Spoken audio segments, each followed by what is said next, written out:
Hi friends, welcome back to Simpana YouTube channel. ಎಲ್ಲರೂ ಹೇಗಿದ್ದೀರಾ? ನನ್ನ ವೀಡಿಯೋನ ಫಸ್ಟ್ ಟೈಮ್ ನೋಡ್ತಾ ಇದ್ದರೆ ಸಬ್ಸ್ಕ್ರೈಬ್ ಮಾಡ್ಕೊಳ್ಳಿ, ಹಾಗೆ ಎಲ್ಲ ವೀಡಿಯೋಗಳಿಗೂ ಸಪೋರ್ಟ್ ಮಾಡ್ತಾಯಿರಿ. ನಾನಿವತ್ತು ಬೆಳಗ್ಗೆಯಿಂದ ಬ್ಲಾಗ್ ಮಾಡ್ತಾಯಿದ್ದೀನಿ. ಇವತ್ತು ಎದ್ದು ಸ್ವಲ್ಪ ಲೇಟ್ ಆಗೋಯಿತು, ಅದಕ್ಕೆ ಇವಾಗ ಅದನ್ನೆಲ್ಲ ಗುಡಿಸಿ ಒರೆಸಿ ರಂಗೋಲಿ ಎಲ್ಲ ಬಿಟ್ಕೊಂಡು ನನ್ನ ಮಗಳಿಗೆ ಫಸ್ಟ್ ತಿಂಡಿ ರೆಡಿ ಮಾಡಬೇಕು, ಟೈಮ್ ಆಗುತ್ತೆ ಅಂತ ಸಿಂಪಲಾಗಿ ಒಂದು ಪಲಾವ್ ಮಾಡ್ತಾಯಿದ್ದೀನಿ. ನಾನಿಲ್ಲಿ ಎಣ್ಣೆ ಹಾಕ್ಕೊಂಡು ಚಕ್ಕೆ, ಲವಂಗ, ಏಲಕ್ಕಿ ಹಾಗೆ ಪಲಾವ್ ಎಲೆ, ಈರುಳ್ಳಿ, ಮೆಣಸಿನ್ಕಾಯಿ ಹಾಕ್ಕೊಂಡು ಫ್ರೈ ಮಾಡಿಕೊಂಡೆ. ಇವಾಗ ಟೊಮೆಟೊ ಹಾಕ್ಕೊಂಡು ಫ್ರೈ ಮಾಡ್ಕೊಳ್ತಾ ಇದ್ದೀನಿ. ಈಗ ಶುಂಠಿ ಬೆಳ್ಳುಳ್ಳಿ ಪೇಸ್ಟು, ಸ್ವಲ್ಪ ಉಪ್ಪು ಹಾಕಿ ಚೆನ್ನಾಗಿ ಫ್ರೈ ಮಾಡ್ಕೋಬೇಕು.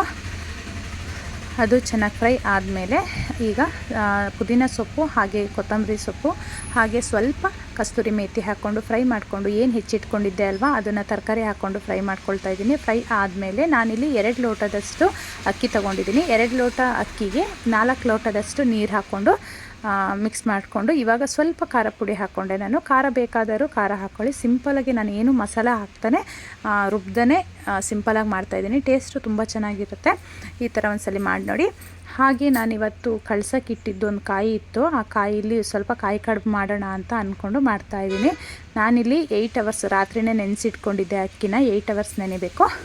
ಅದಕ್ಕೆ ಸ್ವಲ್ಪ ಕಾಯಿ ಮತ್ತು ಅಕ್ಕಿ ಹಾಕ್ಕೊಂಡು ಚೆನ್ನಾಗಿ ರುಬ್ಕೊಂಡೆ. ಸ್ವಲ್ಪ ಏಲಕ್ಕಿ ಪುಡಿ ಇದ್ದರೂ ಹಾಕ್ಕೊಳ್ಬೋದು, ಏಲಕ್ಕಿ ಹಾಕ್ಕೊಂಡು ರುಬ್ಕೊಂಡ್ರು ಆಯಿತು. ಮಿಕ್ಸ್ ಆದಮೇಲೆ ನಾನಿಲ್ಲಿ 1 ಬೌಲಷ್ಟು ಸಕ್ಕರೆ ಹಾಕ್ಕೊಂಡು ಚೆನ್ನಾಗಿ ಮಿಕ್ಸ್ ಮಾಡಿ 20 ಮಿನಿಟ್ಸ್ ತೆಗೆದಿಡಬೇಕು ಇದನ್ನು. ಈಗ ನೋಡಿ ಎಷ್ಟು ಚೆನ್ನಾಗಿ ನೀರು ಥರ ಆಗುತ್ತೆ. ಇದಕ್ಕೆ ನೀರು ಹಾಕ್ಕೊಳ್ಳೋದೇ ಬೇಡ, ಸಕ್ಕರೆ ಆ್ಯಡ್ ಮಾಡಿರ್ತೀವಿ ಅಲ್ವಾ, ಅದಕ್ಕೋಸ್ಕರ. ಇವಾಗ ನಾನು ಒಂದು ಕಡುಬಿನ ತಪ್ಪಲಿಲಿ ಒಂದು ಪ್ಲೇಟಿಗೆ ತುಪ್ಪ ಸವರಿ ಅದನ್ನು ಹಿಟ್ಟು ಹಾಕಿ ಈಗ ಒಂದು 20 ಮಿನಿಟ್ಸ್ ಅದನ್ನು ಬೇಯಿಸ್ಕೊಂಡು ಬಿಸಿ ಇರುವಾಗಲೇ ಕಟ್ ಮಾಡ್ತೀನಿ. ನೋಡಿ ಚೆನ್ನಾಗಿ ಬಂದಿದೆ.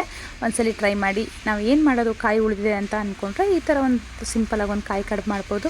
ಅದನ್ನು ಮಾಡಿ ತೆಗೆದಿಟ್ಟು ಪಾತ್ರೆ ತುಂಬ ಇತ್ತು, ಪಾತ್ರೆ ಎಲ್ಲ ತೊಳ್ಕೊಂಡು ಸ್ನಾನಕ್ಕೆ ಹೋದೆ. ನಾನು ಯಾವಾಗಲೂ ಫಸ್ಟ್ ಬೆಳಿಗ್ಗೆ ಎದ್ದು ವಾಕೆಲ್ಲ ಹೋಗಿ ಬಂದು ಸ್ನಾನ ಮಾಡ್ತಿದ್ದೆ. ಇವಾಗ ವಾಕು ಹೋಗಿಲ್ಲ ಅಲ್ವಾ, ಅದಕ್ಕೋಸ್ಕರ ಎಲ್ಲ ಕೆಲಸ ಮುಗಿದ ಮೇಲೆ ಸ್ನಾನಕ್ಕೆ ಹೋಗಿ ಇವಾಗ ಪೂಜೆ ಮಾಡ್ತಾಯಿದ್ದೆ. ಇವಾಗ ಪೂಜೆ ಎಲ್ಲ ಮುಗಿಸ್ಕೊಂಡು ಶಾಪಿಗೆ ಹೊರಡಬೇಕು. ಟೈಮ್ ಆಗ್ತಾಯಿದೆ. ಈಗ 10:30 ಆಯಿತು. ಟೈಮ್ ಆಗೋದು ಗೊತ್ತಾಗಲ್ಲ. ಎಷ್ಟು ಬೇಗ ಕೆಲಸ ಮುಗೀಲಿ ಅಂದರೂ ಅದು ಆಗೋ ಟೈಮಿಗೆ ಆಗೋದು. ಎಷ್ಟು ಲೇಟ್ ಇದ್ದರೂ ಬೇಗ ಇದ್ದರೂ ಅದು ಅಷ್ಟೊತ್ತಿಗೆ ಕೆಲಸ ಆಗೋದು. ನಂದು ಇವಾಗ ಪೂಜೆ ಎಲ್ಲ ಮುಗೀತು. ನನ್ನ ಮಗನಿಗೆ ತಿಂಡಿ ಮಾಡಿಕೊಡ್ಬೇಕು. ಈಗ ಕಾಯಿ ಕಡುಬು ಮಾಡಿದ್ದೆ ಅಲ್ವಾ, ಅದನ್ನೇ ಕೊಟ್ಟಿದ್ದೀನಿ. ಅವನಿಗೆ ಇಷ್ಟಪಟ್ಟು ತಿಂತಾಯಿದ್ದಾನೆ. ನೋಡಿ, ಅವನಿಗೆ ತುಂಬ ಇಷ್ಟ ಆಗಿದೆ ಕಾಯಿ ಕಡುಬು. ಏನು ಏನಪ್ಪ? ಹಾಂ, ತಿನ್ನಿ. ಏನದು?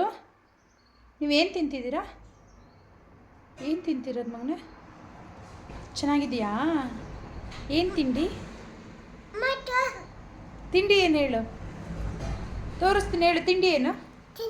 ಹಾಂ, ಏನು ಮಗನೇ? ಯಾರು ಕುಂಕುಮ ಇಟ್ಟಿದ್ದು ನಿನಗೆ? ಯಾರು ಇಟ್ಟಿದ್ದು ಮಗನೇ? ಮುಖ ಯಾರು ತೊಳೆದಿದ್ದು ನಿನಗೆ? ಯಾರು ಬ್ರಷ್ ಮಾಡಿಸಿದ್ದು? ಅಪ್ಪ? ತಾತನಾ? ಕುಂಕುಮ ಯಾರು ಇಟ್ಟಿದ್ದು? ಏನು ತಿಂಡಿ ತಿಂತಿದ್ದೀರಾ? ಏನು ತಿಂಡಿ ಮಗನೇ? ಏನು?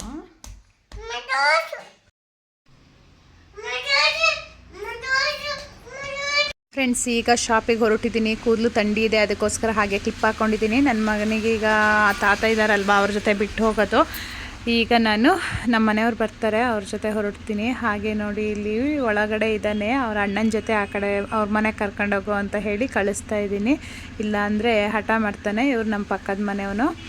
ಅವ್ರ ಮನೆಗೆ ಕರ್ಕೊಂಡು ಹೋಗಿರೋ ಅಂತ ಅವನು ಅಲ್ಲಿ ಹೋದರೆ ಸುಮ್ಮನೆ ಇರ್ತಾನೆ, ಅದಕ್ಕೋಸ್ಕರ ಅವನ ಜೊತೆ ಕಳಿಸ್ತಾ ಇದ್ದೀನಿ. ನೋಡಿ, ಇವಾಗ ಶಾಪಿಗೆ ಬಂದೆ. ಈಗ ನಂದು ಬಟ್ಟೆ ಸ್ಟಿಚಿಂಗ್ ಸ್ಟಾರ್ಟ್ ಆಗುತ್ತೆ. ವೀಡಿಯೋಗಳನ್ನ ಮಾಡೋಕ್ಕಾಗಲ್ಲ ಶಾಪಲ್ಲಿರುವಾಗ. ಇವಾಗ ಸ್ಟೂಡೆಂಟು ಬರ್ತಾರೆ, ಅವ್ರಿಗೆ ಹೇಳ್ಕೊಡೋದು ಮತ್ತು ನಂದು ಸ್ಟಿಚ್ ಮಾಡೋದೇ ಸರಿಯಾಗುತ್ತೆ. ಸುಮಾರು ಬಟ್ಟೆಗಳು ಬಂದಿದೆ, ಅದಕ್ಕೋಸ್ಕರ ಈಗ ಸ್ಟಿಚಿಂಗ್ ಮಾಡೋಕ್ಕೆ ಸ್ಟಾರ್ಟ್ ಮಾಡ್ತೀನಿ.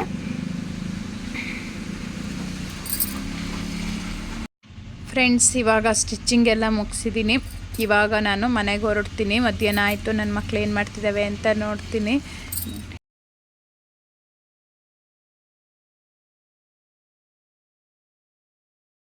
ಮನೆಯವರು ನಾನು ಕರ್ಕೊಂಡು ಬರೋಷ್ಟೊತ್ತಿಗೆ ಚಾಕಿ ತರ್ತೀನಿ ಅಂತ ಹೇಳಿ ಬಂದಿದ್ದಾರೆ. ಅದಕ್ಕೆ ಇವಾಗ ಹಠ ಮಾಡ್ತಾ ಇದ್ದಾನೆ, ಚಾಕ್ಲೇಟ್ ಕೊಡು ಅಂತ ಹೇಳಿ. ನೋಡಿ, ಹಾಗೆ ಅವನ್ನೆಲ್ಲ ಸುಧಾರಿಸಿ ಅವನಿಗೆ ಊಟ ಮಾಡಿಸಿ ನಾನು ಊಟ ಮಾಡೋಣ ಅಂತ ಮಾಡ್ತಾಯಿದ್ದೀನಿ. ಮಜ್ಜಿಗೆ ಸಾರು ಮಾಡಿದರು ಅಪ್ಪ.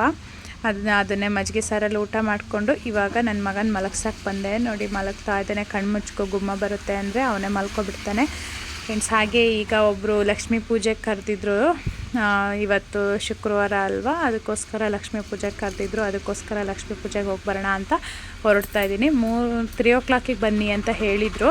ನಾನು ಮತ್ತು ನಮ್ಮ ಪಕ್ಕದ ಮನೆಯವರಿಬ್ಬರು ಹೋಗ್ತಾ ಇದ್ದೀವಿ. ಸ್ಯಾರಿ ಉಟ್ಕೊಂಡು ಹೋಗಬೇಕು ಅಲ್ವಾ, ಯಾವ್ದು ಉಡೋಣ, ಅಪರೂಪ ಕೊಡೋದು. ನಾನು ಜಾಸ್ತಿ ಸ್ಯಾರಿ ಉಡಲ್ಲ, ಏನಾದ್ರು ಫಂಕ್ಷನ್ ಇದ್ದರೆ ಮಾತ್ರ, ಮತ್ತು ದೇವಸ್ಥಾನಕ್ಕೆ ಹೋದರೆ ಸ್ಯಾರಿ ಉಡ್ತೀನಿ. ಯಾವ್ದು ಉಡೋದು ಅಂತ ನೋಡ್ತಾ ಇದ್ದೀನಿ ಇವಾಗ. ಬನ್ನಿ ಯಾವ್ದು ಉಡೋದು ನೋಡೋಣ, ಯಾವ ಸ್ಯಾರಿ ಉಡೋಣ ಅಂತ ನೋಡ್ತೀನಿ ಫ್ರೆಂಡ್ಸ್. ಬೆಳಿಗ್ಗೆ ನೋಡಿದ್ದೆ ಫ್ರೆಂಡ್ಸ್, ಈ ಸ್ಯಾರಿ ಉಡೋಣ ಅಂತ ಹೇಳಿ ತೊಗೊಂಡಿದ್ದೀನಿ. ಹೇಗಿದೆ ಸ್ಯಾರಿ? ಇದಕ್ಕೆ ಎಷ್ಟು ವರ್ಷ ಆಯಿತು ಗೊತ್ತಾ? 10 years ಆಗಿದೆ. ನನ್ನ ಮಗಳದು ಪ್ರೆಗ್ನೆಂಟ್ ಸೀಮಂತದಲ್ಲಿ ಈ ಸ್ಯಾರಿ ತೊಗೊಂಡಿದ್ದು. ನೋಡಿ, ನಮ್ಮ ಅಕ್ಕ ಬೆಂಗಳೂರಿಂದ ತಂದುಕೊಟ್ಟಿದ್ದು ಈ ಸ್ಯಾರಿ. ನೋಡಿ ಹೇಗೆ ಕಾಣ್ತಾ ಇದೆ. ಅದಕ್ಕೆ ಬ್ಲೌಸ್ ಮಾತ್ರ ಅದು ಆಗಲ್ಲ, ಅದಕ್ಕೋಸ್ಕರ ಅದು ಬೇರೆ ಸ್ಟಿಚ್ ಮಾಡ್ಕೊಂಡಿದ್ದೆ ನಾನು. ಅದೇ ಬ್ಲೌಸ್ ಹಾಕ್ಕೊಳ್ತಾ ಇದ್ದೀನಿ. ನೋಡಿ ಹೇಗೆ ಕಾಣ್ತಾ ಇದೆ, ಚೆನ್ನಾಗಿ ಕಾಣ್ತಾ ಇದೆಯಾ? ಇವಾಗ ಜಸ್ಟ್ ನಾವು ಇವಾಗ ಬಂದ್ವಿ. ತುಂಬಾ ಚೆನ್ನಾಗಾಯಿತು ಪೂಜೆ ಎಲ್ಲ. ಹಾಗೆ ಕೇಸರಿ ಬಾತು, ಉಪ್ಪಿಟ್ಟು, ಪಾಯಸ ಮಾಡಿದರು. ತುಂಬಾ ಚೆನ್ನಾಗಾಗಿತ್ತು ಫಂಕ್ಷನ್ ಎಲ್ಲ. ಅದನ್ನೆಲ್ಲ ಮುಗಿಸ್ಕೊಂಡು ಇನ್ನೊಬ್ಬರು ಮನೆಯಲ್ಲಿ ಲಕ್ಷ್ಮೀ ಪೂಜೆಗೆ ಹೋಗಿ ಈಗ ದೇವಸ್ಥಾನಕ್ಕೆ ಅಂತ ಬಂದಿದ್ವಿ. ಇದು ನಮ್ಮ ಮನೆ ದೇವರು ಕಾಲಭೈರೇಶ್ವರ ಅಂತ. ನಾನು ಈ ವಿಡಿಯೋನ ಇಲ್ಲಿಗೆ ಮುಗಿಸ್ತಾ ಇದ್ದೀನಿ. ನನ್ನ ವಿಡಿಯೋ ಇಷ್ಟ ಆದರೆ ಲೈಕ್ ಮಾಡಿ, ಹಾಗೆ ನನ್ನ ವಿಡಿಯೋಗೆ ಸಬ್ಸ್ಕ್ರೈಬ್ ಮಾಡ್ಕೊಳ್ಳೋದನ್ನ ಮರಿಬೇಡಿ. Thank you.